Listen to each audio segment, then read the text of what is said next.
The Night Before Christmas by Clement Clarke Moore. It was the night before Christmas when all through the house not a creature was stirring, not even a mouse. The stockings were hung by the chimney with care, in hopes that St. Nicholas would soon be there. The children were nestled all snug in their beds, while visions of sugar plums danced in their heads. Mother in her neckerchief and I in my cap had just settled down for a long winter's nap. When out on the lawn a rose shook to clatter, I sprang out of bed to see what was the matter. Away to the window I fled like a flash, tore open the shutters and threw up the sash. The moon on the breast of the freshly fallen snow gave a lustre of mid-morning to the objects below.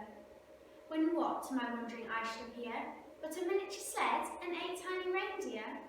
With the little old driver so lively and quick, I knew in a moment it must be St. Nick. More rapid than eagles as chorus they came, whistling and shouting and calling them by name. Now Dasher, now Dancer, now Prancer and Vixen, on Comet, on Cupid, on Donner and Blitzen. To the top of the porch, to the top of the wall, dash away, all. The dry leaves that fall, the wild hurricane fly.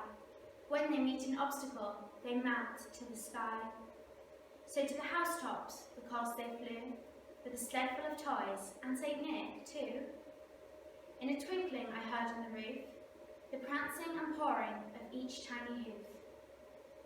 I drew in my head and turned around, and down the chimney St. Nick came with a bound.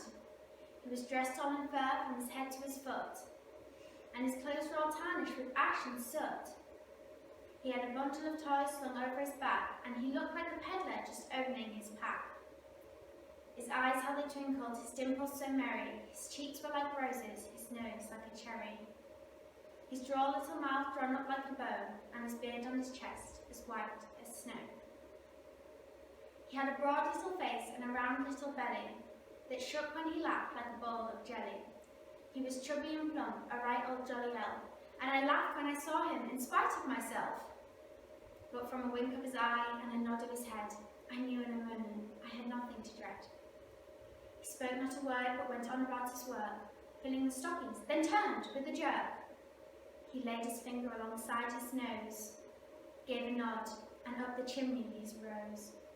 He sprang to his sled, gave his team a whistle, and off they all flew, like the down of a thistle.